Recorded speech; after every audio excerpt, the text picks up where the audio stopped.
Last time on Dragon Ball, we met a young boy named Goku who traveled with a girl named Bulma to search for the 7 Dragon Balls.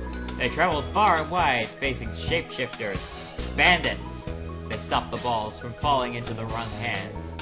Time and again, Goku proved his skills as a martial artist, training under Master Roshi, and competing in the World Martial Arts Tournament.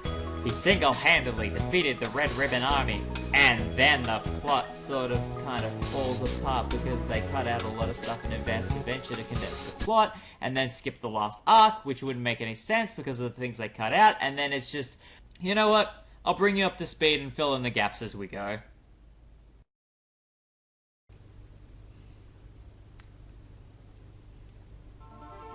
Picture this, the year is 2002, and I've just received a Game Boy Advance SP last Christmas. I've been playing Pokemon Gold non-stop for months. And when I finally do put that down, this is the very next game that I play. Hey guys, SaxDude26 here, and welcome back to the world created by Akira Toriyama. That's right, previously we've gone through Dragon Ball Advanced Adventure, and now we're finally moving on to Dragon Ball Z. With a game I'm quite fond of in spite of its flaws, but many consider to be an absolute low point in the Dragon Ball Z video games. But I don't care, I love this game and I've been looking forward to this for ages. Welcome to Let's Play Dragon Ball Z, The Legacy of Goku. Part 1 of a trilogy and the very first Game Boy Advance game I ever owned. I know, what a choice. There are many better choices out there and it can only go uphill from here, but honestly I don't think this is a horrible game. Not to the point that people flag it on the internet. I have fond memories of it, especially speedrunning it. You can get a lot done in a train trip. Regardless, our story begins with our humble hero Goku. It has been a long time since he has last seen his childhood friends, and so has decided to meet with them at the house of his old martial arts master. Coming along with him is his young 6-year-old son, Gohan. And now I'm strongly realizing the title card would have fit much better here. But too late for that, it's done, it's edited, I'll make sure it's more consistent next time. Regardless, welcome back to Master Roshi's Island and Kame House in a pseudo beat-em-up, top-down, action-adventure, Legend of Zelda-esque kind of game that, quite frankly, I just find incredibly charming and enjoyable. I'm so glad to be playing this again, but remembering how stiff the controls are, that's for sure. I'll get to that later. But yes, we've had a massive perspective shift and an even bigger time shift since the last game, but you will be recognizing some familiar faces, in particular Master Roshi here, who since we last saw him has been steadily building his adult magazine collection. Which causes a bit of a problem considering we're visiting with our 6-year-old son Gohan. Yes, named after our grandfather, but regardless. I'm sure that our wife, and by extension Gohan's mother, would not appreciate if we brought home a traumatized, mentally scarred Gohan because we couldn't keep him away from dirty magazines that Master Roshi left everywhere. So, it only makes sense as our first side quest we should go around the beach and pick those up. Talking to Bulma here, she's definitely grown since the last game.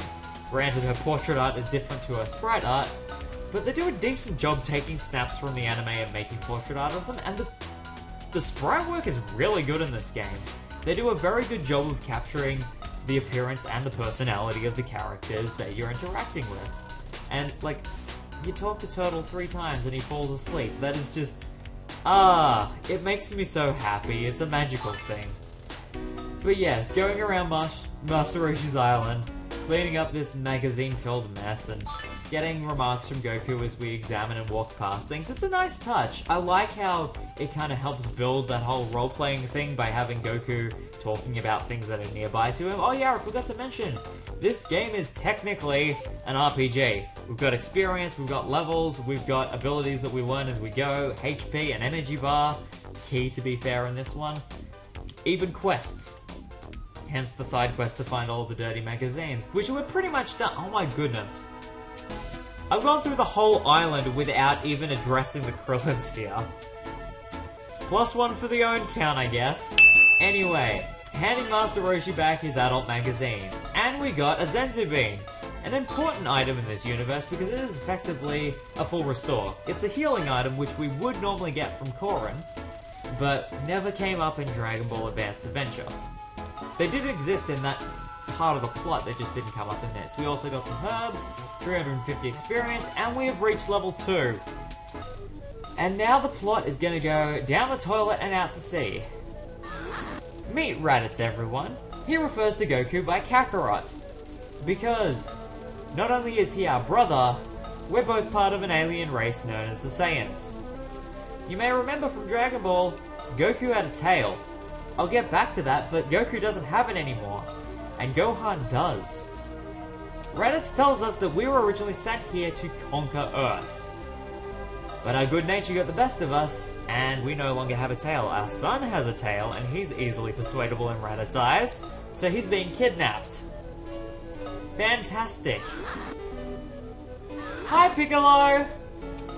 To make matters even more confusing, this is not Demon King Piccolo from Dragon Ball Advanced Adventure. This is his son, Piccolo Jr. He has a long-running rivalry with Goku ever since being beaten at the last World Martial Arts Tournament, so the one after the end of the plot of the previous game.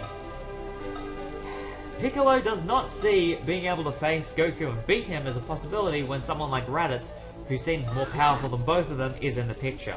So Piccolo wants to team up with us to face Raditz. You guys confused yet? We're leaving out a lot of gaps. Let's just hop on the Nimbus Cloud, have a nice shot taken directly from the anime, and head home to East District 439, where we're nearly done with major plot things that have been going on that we need to discuss. I stand corrected. Thank you for bringing that up, Goku. But yeah, one thing you're going to notice with the first game is that it's full to the brim with dead squirrels. It's filled to the brim with inconsistencies with the source material. And considering we're also missing the last arc of Dragon Ball, that's a lot of plot gaps that I'm going to have to vocalize myself. Don't expect the games to cover everything. But anyway, I love how Grandpa Gohan's hut is right next to Goku's actual house. It really shows the love and respect that he had for his grandfather. I mean, he named his son after it. That in itself speaks volumes. But anyways, the last crucially important character we need to meet is Goku's wife, Chi-Chi. Of course, she's also Gohan's mother, and is a crucially important character that I'm still baffled was excluded from Dragon Ball Advanced Adventure. She's meant to appear in the plot that's covered by that game, but because her role gets much bigger in the arc that's missing, they decided to omit her completely. The sucky thing is, she's the daughter of Ox King. And for those of you who may or may not remember, Ox King was the giant who lived on Fire Mountain, who asked Master Roshi and Goku to put it out with a Kamehameha wave. Because the Bancho fam was lost, it comes back as a capsule item in a Z-Fighter exhibit, but then it's also repaired and restored in the Final Arc, and blah blah blah blah blah. I'm getting ahead of myself and bringing up plot that we're never going to go back to anyway. The important thing is what Ox King originally planned to do with the Dragon Ball he had. In Dragon Ball Advanced Adventure, he originally would just give us the Dragon Ball as a thank you for helping put out Fire Mountain. But I'm pretty sure in the anime and the manga, his original reason for giving it to us was because we helped him find his daughter, who had been lost in the desert, where we first fought Yamcha. And in Advanced Adventure, I'm pretty sure we just fought Yamcha, went to Fire Mountain, kept going. Chi-Chi wasn't even verbally mentioned by Ox King. And it gets worse. In the final arc of Dragon Ball that happens after the whole King Piccolo incident, and once all the characters have grown up, Chi-Chi competes in the World Martial Arts Tournament. And she's pitted against Goku, who does not remember her from when they were younger. Not only is she heartbroken, she is furious. And the reason for that, the real kicker, is because when they were younger, Goku promised that he would marry her. Not as a lie though, but because he honestly thought that marriage was food. Goku, what are we gonna do with you? And then, now that he's matured, he actually can see her as more than just, you know, a girl, and think of her that way. And then the final episode of Dragon Ball ends with Goku and Chi-Chi getting married. But if we go by what the games give us, it's basically just gone, I'm married and I have a kid now! What is the dead zone? Where is my power pole? What is going on here? There is only so much plot that I can cover in recapping all of this stuff, so I'm sure we're going to bring things up through this whole playthrough as we go. I mean, look at Piccolo. We were literally introduced to him and we don't even have the whole story of how he came to be. Because, you know, the Demon Egg wasn't important enough, apparently. Anyway, that's what the deal is with Chi-Chi and how she comes into all of this. Now, I'm going to suggest that because Goku mentioned it, we deal with this whole snake infestation, with collateral squirrel damage of course, and basically clear East District 439 of all the small enemies we find as we go. Ideally before you go towards this watery section. Leveling up here as quickly as possible is very important. We do have herbs which, if I didn't mention already, they're a healing item. They restore 1/3 of your health, and you can hold 6 of them. Avoiding using them as long as possible though is a very good thing. So try to avoid spamming them right off the bat. Hitting level 3 soon is good, partly because of these guys. Gohan has been feeding the crabs too much, and they've started hulking out.